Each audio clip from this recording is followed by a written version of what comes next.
ओम श्री शक्ति नमः। ओम श्री शक्ति नमः। ओम श्री शक्ति नमः। ओम श्री शक्ति नमः। जगत वाणी और अर्थ रूप है इसका प्रतिपादन। वायु देवता कहते हैं, महर्षि अब यह बता रहा हूँ कि जगत जगत की वागर्थात्मकता की सिद्धि कैसे कैसे की गई। स अवदाव मार्गों का समय ज्ञान में संक्षेप से ही करा रहा हूँ, विस्तार में नहीं। कोई भी ऐसा अर्थ नहीं है जो बिना शब्द का हो, और कोई भी ऐसा शब्द नहीं है जो बिना अर्थ का हो। अर्थ समय अनुसार सभी शब्द संपूर्ण अर्थों के बोधक होते हैं। प्रकृति का परिणाम शब्द भावना और अर्थ भावना के भेद से दो प्रकार का है। उसे परमात्मा शिव तथा पार्वती की प्राकृतिक मूर्ति कहते हैं। उनकी जो शब्द में विभूति है उसे विद्वान तीन प्रकार के बताते हैं, स्थूला, सूक्ष्म और परा। स्थूला वह है जो कानों के प्रत्यक्ष सुनाई देती हैं, जो केवल चिंतन में आती हैं, वह सूक्ष्म कही गई। और जो चिंतन चिंतन की भी सीमा से परे है, उसे परा कहा गया है। वह शक्ति की स्वरूपा है, वही शिव तत्व के आश्रित रहने वाली पराशक्ति कही गई है। ज्ञान शक्ति के सहयोग से वही इच्छा की उपो बलि का उसे ढूंढ करने वाली होती है। वह संपूर्ण शक्तियों की समष्टि रूपा है। वही शिव तत्व के नाम से विख्यात और समस्त कार्य समूह की मूल प्रकृति मानी गई है। उसी को कुंडलिनी कहा गया है। वही विशुद्धा द्वापरा माया है। वह स्वरूपत है।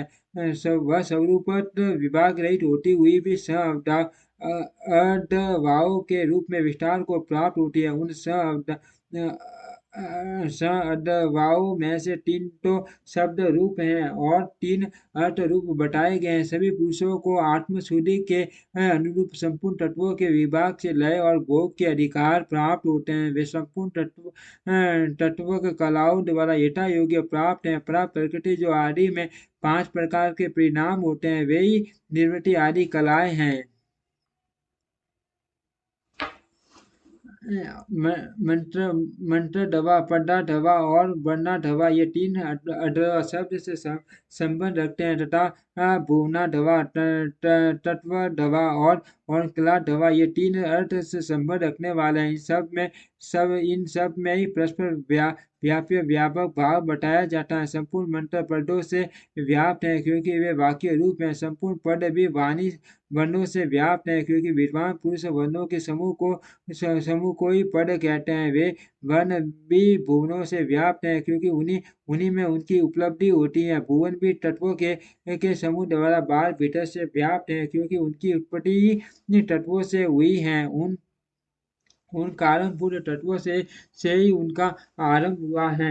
अनेक भुवन उनके अंदर से ही प्रकट हुए हैं। उनमें से कुछ तो पुराणों में प्रसिद्ध है। अन्य अन्य भुवनों का ज्ञान श्री संबंधी आगम आगम से प्राप्त करना चाहिए। कुछ तत्व सांख्य और योग शास्त्र में प्रसिद्ध है। शिव शास्त्र में प्रसिद्ध तथा दूसरे दूसरे भी जो तत्व हैं, वे सब के सब कलाओं द्वारा यथा योग्य व्याप्त है। परा प्रकृति जो आदि काल में 5 परिणाम हुए, वे ही निवृत्ति आदि कलाएं हैं। वे 5 कलाएं उत्तरोत्तर तत्वों से व्याप्त हैं। अर्थ पराशक्ति सर्वत्र व्यापक है।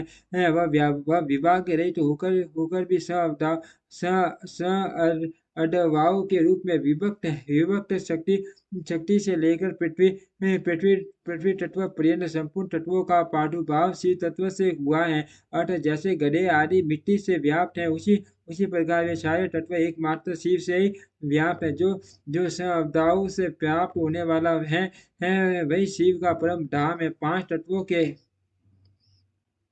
पांच तत्वों के शोधन से व्यापिका शक्ति जानी जाती है। निवृत्ति कला के द्वारा रुद्रलोक पर्यंत ब्रह्मांड की स्थिति का शोधन होता है। प्रतिष्ठा कला द्वारा उससे भी ऊपर जहाँ तक अव्यक्त की सीमा है, वहां तक की शोध की जाती है। मध्यवर्ती विद्या कला द्वारा उससे भी ऊपर विद्येश्वर पर्यंत प्रतिष्ठान का शोधन होता है। शांति कला द्वारा उससे भी ऊपर के स्थान का तथा शांतियतीता कला के द्वारा अविद्या के अनंत तक का शोधन हो जाता है। उसी को परम व्योम कहा गया है।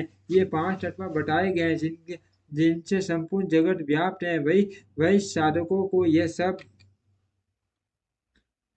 ये सब कुछ देखना चाहिए। जो जो जो अडवा की व्या व्या व्याप्ति को न जानकर शोषण करना चाहता चाहता है, वह सूदी सूदी से वंचित रह जाता है, उसके फलों को नहीं पा सकता, उसका सारा परिश्रम व्यर्थ, केवल नरक की प्राप्ति करने वाला होता है। यथाशक्ति का प्रयोग हुए बिना तत्वों का ठीक ठीक ज्ञान नहीं हो सकता, उनकी प्राप्ति और वृद्धि का ज्ञान भी असंभव है। शिव की जो चित्त स्वरूपा परमेश्वरी पराशक्ति है, वही आज्ञा है।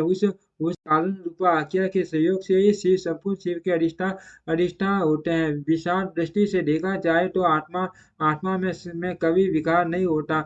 यही विकार प्रतीति माया मात्र है, न तो बंधन है और न उस बंधन से छुटकारा दिलाने वाली कोई मुक्ति है। शिव की जो दैवी शारीरिक पराशक्ति है, वही संपूर्ण ऐश्वर्य की पराकाष्ठा है। वह उन्हीं उन्हीं के समान धर्म वाली और विशिष्ट उनके उन विलक्षण भावों से युक्त है। उसी शक्ति के साथ शिव ग्रस्त बने हुए हैं, और वह भी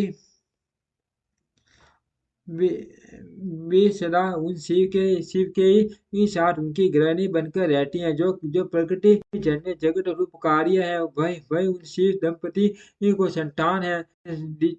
उन शिव वही उन शिव दंपति की संतान है। शिव करता है और शक्ति कारण, यही यही उन दोनों का भेद है। वास्तव में एकमात्र साक्षात शिव ही दो रूपों में स्थित है। कुछ लोगों का कहना है कि स्त्री और पुरुष में उनका भेद है। अन्य कहते हैं कि पराशक्ति शिव में नित्य नित्य समवेत है। जैसे प्रभा सूर्य से भिन्न है, उसी प्रकार शिव चित स्वरूपिणी पराशक्ति शिव से अभी अभिन्नी है। ये सिद्धांत है। अतः शिव परम कारण है, उनकी आज्ञा ही परमेश्वरी है। उसी से प्रेरित होकर शिव की अविनाशी मूल प्रकृति कार्य भेद से माया माया और त्रिगुणात्मिक तीन रूपों में स्थित हो अडवाओं को प्रकट करती हैं। वह सब प्रकार का अडवा वार्ग वार्गटमय है। वही संपूर्ण जगत के रूप में स्थित है। सभी शास्त्र समूह इसी भाव का विस्तार से प्रतिपादन करते हैं। ओम श्री शक्ति नमः। ओम श्री शक्ति नमः। ओम श्री शक्ति नमः। ओम श्री शक्ति नमः।